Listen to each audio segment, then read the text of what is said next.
నిత్య జీవం రావాలంటే ఏమన్నాడు తెలుసా అండి? నిత్య జీవం రావాలంటే ఎవరిని ఒప్పుకోవాలని చెప్పాడు? యోహాను సువార్త 17వ అధ్యాయం 3వ వచనం.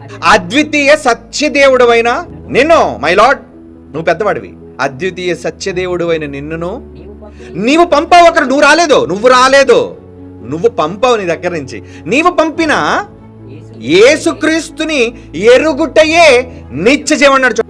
అద్వితీయ సత్యదేవుడు అయిన మిమ్మల్ని తెలుసుకోవాలి.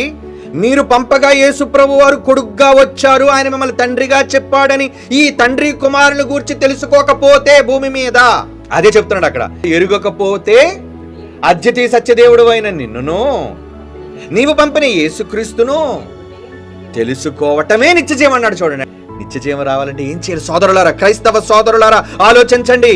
బైబిల్లో రాయబడిన మాటలు. లేదా ఎందరో అమాయకులు తండ్రి అయిన అద్వితీయుడైన దేవునిని, ఏమండి అంటే అద్వితీయుడు అంటే ఆయన లాంటి ఇంకోటి లేడని, అలాగే యేసు లాంటి యేసు అద్వితీయుడు, ఆయన లాంటి ఎవరికి వాళ్ళే అద్వితీయులండి. ఆయన పంపిన యేసు ప్రభువుని ఎరగాలి, ఇద్దరిని ఎరగాలి. ఒక్కడే అనుకుంటే ఎలా? ఒక్క దేవుడు అనుకుంటే ఎలా?